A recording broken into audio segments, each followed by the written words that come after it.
கர்த்தருடைய பரிசுத்த நாமத்துக்கு மகிமை உண்டாவதாக.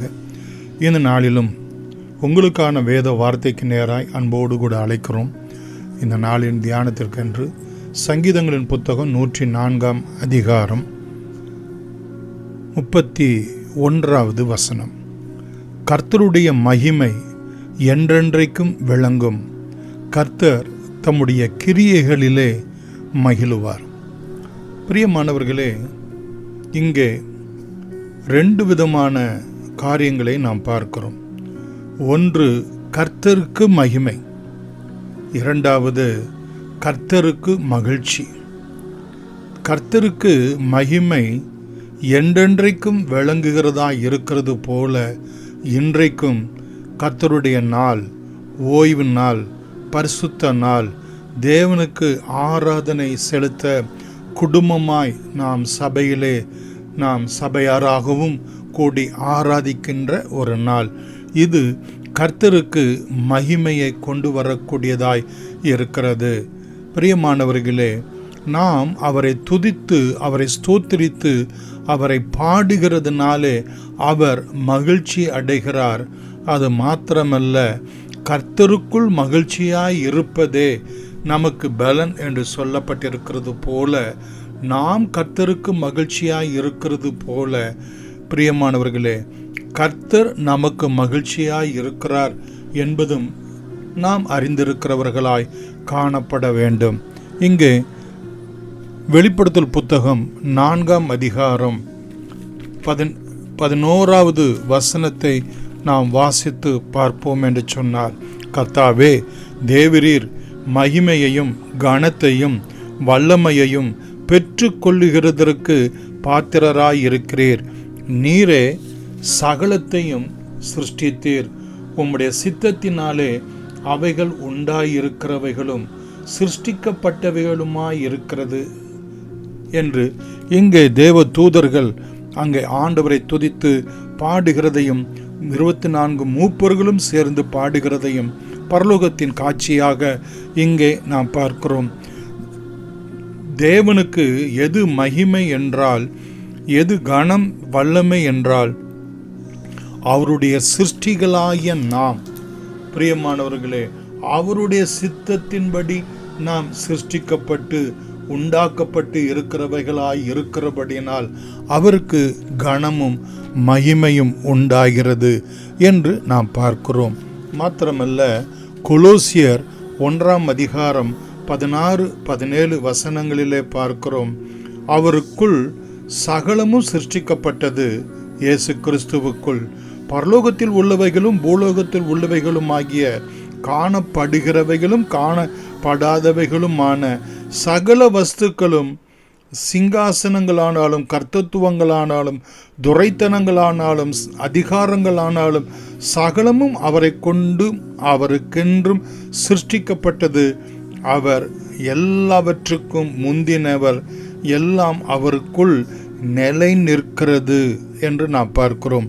பிரியமானவர்களே, தேவனுக்கு மகிமை நாம் அவருக்குள் நிலை நிற்கிறதாய் இருக்கிறது. நாம் மாத்திரமல்ல, உண்டாக்கப்பட்ட சகலமும் என்று நாம் பார்க்கிறோம். ஏசாயா 42 அதிகாரம் 5வது வசனத்தில் கூட பார்ப்போம் என்று சொன்னால், வானங்களை சிருஷ்டித்து அவைகளை விரித்து பூமியையும் அதிலே உற்பத்தியாய் இருக்கிறவைகளையும் பரப்பினவரும், அதில் இருக்கிற ஜனத்துக்கு சுவாசத்தையும் அதில் நடமாடுகிறவர்களுக்கு ஆவியையும் கொடுக்கிறவருமான கர்த்தராகிய தேவன் என்று நாம் பார்க்கிறோம். கர்த்தராகிய தேவன் நமக்கு சுவாசத்தையும், பிரியமானவர்களே, நடமாடுகிறதற்கு ஜீவனையும் ஆவியையும் அவர் நமக்கு கொடுத்திருக்கிறபடினால் நாம் அவரை துதிக்க, ஸ்தோத்திரிக்க, ஆராதிக்க, அவருக்கு வேண்டிய கனத்தையும் மகிமையையும் நாம் செலுத்துகிறவர்களாய் காணப்பட வேண்டும். மாத்திரமல்ல, சங்கீதம் 104 பிரியமானவர்களே 33வது வசனத்தை நாம் பார்க்கிறோம். நான் உயிரோடு கூட இருக்கும் மட்டும் என் கர்த்தரை பாடுவேன், நான் உள் அளவும் என் தேவனை கீர்த்தனம் பண்ணுவேன். நான் கர்த்தரை பாடுவேன், என் தேவனாகிய கர்த்தரை கீர்த்தனம் பண்ணுவேன். என்பது எதனை காண்பிக்கிறது என்றால், நாம் உயிரோடு கூட இருக்கிறவர்களாக இருக்கிற வரைக்கும் நாம் கர்த்தரை துதிக்கிறவர்களாய் இருப்போம். அல்லது பிரியமானவர்களே, நாம் கர்த்தரை துதிக்கிறவர்கள் என்பதை எதனால் அறிந்து கொள்ளலாம் என்றால், நாம் உயிரோடு கூட இருக்கிறபடியினால், நான் உள் அளவும் நான் இருக்கும் மட்டும் கர்த்தரை கீர்த்தனம் பண்ணுகிறவனாய் இருக்கிறேன். நான் கர்த்தனை கீர்த்தனம் பண்ணுகிறேன். ஏன்? நான் இருக்கிறவனாக நான் இருந்து கொண்டு இருக்கிறேன். ஹல்லேலூயா! கர்த்தர் நல்லவர், அவருடைய கிருபை என்றும் உள்ளது. சங்கீதம் 71 அதிகாரம் பிரியமானவர்களே 23வது வசனத்திலே பார்க்கிறோம், நான் பாடும்போதும் என் உதடுகளும் நீர் மீட்டுக்கொண்ட என் ஆத்துமாவும் கெம்பீரித்து மகிழும்.